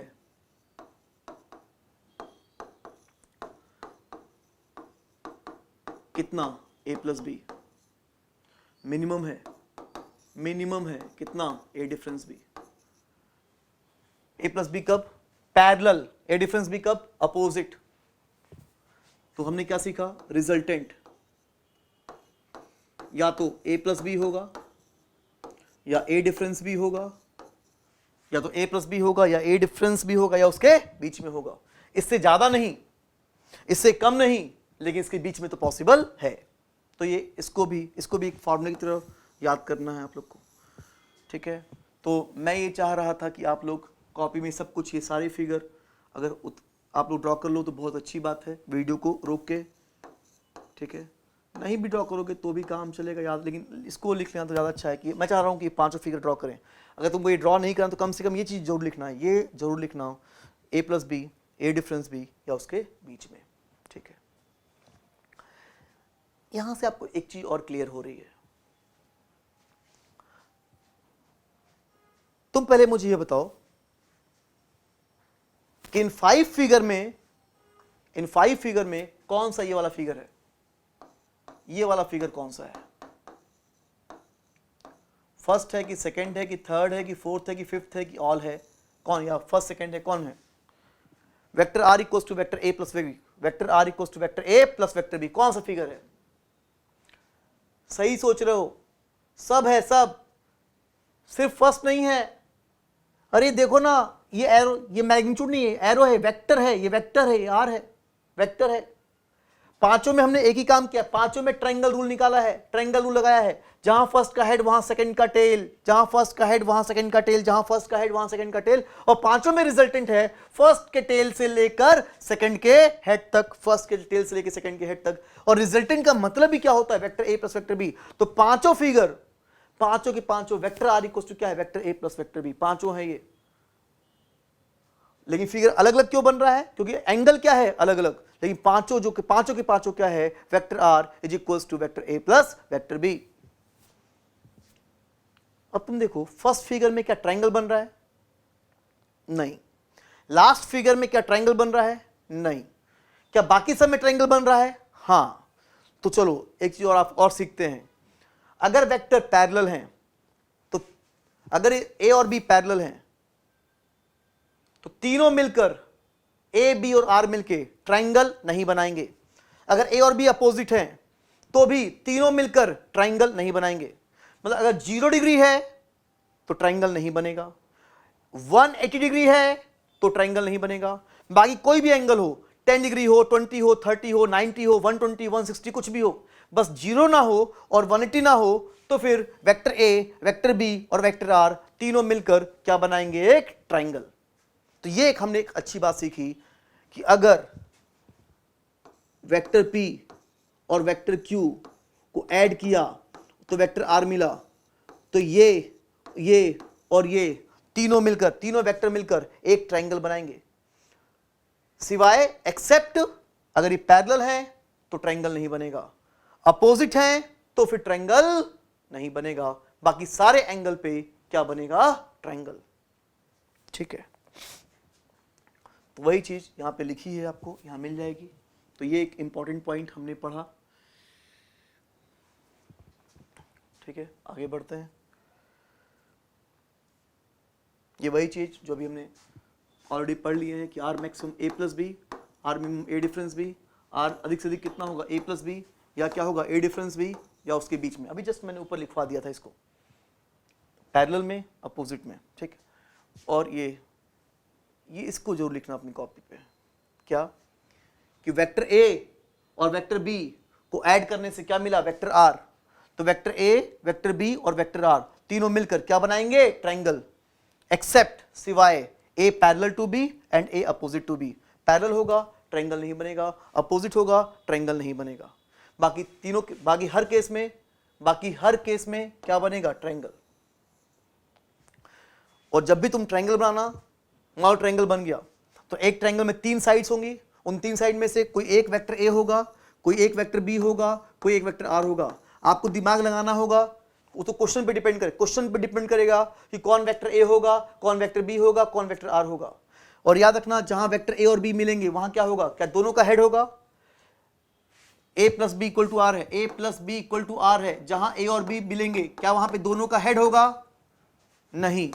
दोनों का हेड होगा? नहीं। दोनों का टेल होगा? नहीं। क्या होगा? एक का हेड और दूसरे का टेल। यहां पे एक का हेड और दूसरे का टेल होगा। अगर मान लो तुमने यहां पे ए का हेड लिया, तो अगर यहां पे ए का हेड तो ऑटोमेटिकली यहां पे क्या होगा? बी का टेल। और अगर यहां पे बी का टेल है तो ऊपर क्या होगा? बी का हेड। और फिर रिजल्टेंट कहां से कहां तक होगा? फर्स्ट के टेल से लेकर सेकंड के हेड तक। इस तरह से हम फिगर वगैरह ड्रॉ करेंगे। ठीक, वो तो क्वेश्चन पे डिपेंड करेगा, देखेंगे हम उन क्वेश्चंस को, तो ये क्लियर होगा जो मैंने अभी आप लोग से बोला। ठीक है, तो याद रखना तीनों मिलकर एक ट्रायंगल बनाएंगे। ठीक, तो जरा एक क्वेश्चन करते हैं, बताओ। ये नहीं, एक सिंपल सा क्वेश्चन है। तुम यहाँ पे देख सकते हो कि अगर वेक्टर ए जिसका मैग्नीट्यूड कितना है 12, वेक्टर बी जिसका मैग्नीट्यूड कितना है 7, दोनों को ऐड किया, क्या मिला? आर।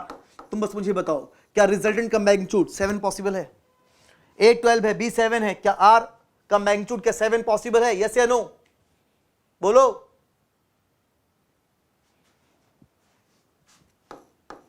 अभी हमने देखा कि रिजल्टेंट का मैग्नीट्यूड अधिक से अधिक कितना होगा? ए प्लस बी, और कम से कम कितना होगा? ए डिफरेंस बी। तो 12 बड़ा है, 12 माइनस 7 होगा। तो अधिक से अधिक 12 प्लस 7, कम से कम 12 माइनस 7, तो 12 प्लस 7 मतलब कितना हो गया? 19। 12 डिफरेंस 7 मतलब कितना हो गया? 5। तो रिजल्टेंट कम से कम 5 होगा, अधिक से अधिक 19 होगा। तो या तो 5 होगा या 19 होगा या उसके बीच में होगा। तो क्या 7 पॉसिबल है? क्या बिल्कुल 7 क्या है? 5 और 19 के बीच में, बिल्कुल 7 पॉसिबल है। 7 पॉसिबल है, 5 पॉसिबल है, 6 पॉसिबल है, 7 पॉसिबल है, 12 पॉसिबल है, 8 पॉसिबल है, 15 पॉसिबल है, 19 पॉसिबल है। क्या 4 पॉसिबल है? 4। क्या ये 4 दे पाएंगे? नहीं। क्या 4.9 दे पाएंगे? नहीं। क्या 19.2 दे पाएंगे? नहीं। या तो 5 या 19 या उसके बीच में। क्या 7 दे पाएंगे? बिल्कुल बिल्कुल दे पाएंगे, बिल्कुल दे पाएंगे। ठीक है,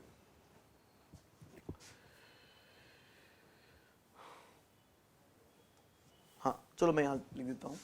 तो अभी जो हम देख रहे थे कि vector A vector B add कर दिया, आर मिल गया, तो मैं फिर से पूछता हूँ क्या कि अगर एक 12 हो, एक 7 हो, क्या दोनों मिलकर 7 दे सकते हैं? बिल्कुल। मिनिमम क्या है? 5, मैक्सिमम क्या है? 19, तो बिल्कुल 7 पॉसिबल है। चलो इसका जवाब दो मुझे तुम। एक वेक्टर क्या है? 12 और दूसरा कितना है? 5। क्या रिजल्टेंट 5 पॉसिबल है? जल्दी बताओ। 12 और 5 मिलकर क्या 5 दे पाएंगे? 12 और 5 मिलकर क्या 5 दे पाएंगे? बोलो। नहीं नहीं, अगर तूने 5 बोला तो गलत बोला है। अरे कैलकुलेशन तो कर लो, कितना सिंपल कैलकुलेशन है। मिनिमम क्या देंगे? Minimum 12 minus 5 7, maximum 17। 7 पॉसिबल है, 17 पॉसिबल, उसके बीच में 5 पॉसिबल नहीं है। ध्यान दो, ठीक है। लास्ट ये बताओ, क्या 5 और 5 मिलकर क्या 5 दे पाएंगे? जल्दी बताओ। क्या 5 और 5 मिलकर 5 दे पाएंगे? रिजल्टेंट का मैग्नीट्यूड जल्दी बोलो। 5 और 5 मिलकर मिनिमम क्या देंगे? 0, मैक्सिमम क्या देंगे? 10। 0 पॉसिबल है, 10 पॉसिबल, उसके बीच में क्या 5 पॉसिबल है? बिल्कुल 5 पॉसिबल है। ठीक है, चलो फिर आज के लिए बस इतना ही। नेक्स्ट क्लास में इसी के आगे हम लोग कंटिन्यू करेंगे, कुछ क्वेश्चंस करेंगे लाइन से, कई सारे अच्छे क्वेश्चंस करेंगे नेक्स्ट क्लास में। कई सारे क्वेश्चन करेंगे जिसमें आप लोग को, जैसा कि आज हमने ये कॉन्सेप्ट जो पढ़ा, सबसे ज़्यादा क्वेश्चन हम लोग इस कॉन्सेप्ट पे करेंगे कि आज हमने क्या पढ़ा कि a + b = क्या है? r। तो तीनों मिलकर क्या बना सकते हैं? ट्रायंगल। तो ट्रायंगल बना के नेक्स्ट क्लास में हम लोग कई सारे क्वेश्चंस को सॉल्व करेंगे, अच्छे क्वेश्चन भी सॉल्व करेंगे। देखते हैं इसको नेक्स्ट क्लास में। तो आज के लिए बस इतना ही, मिलते हैं नेक्स्ट क्लास में। Okay, bye.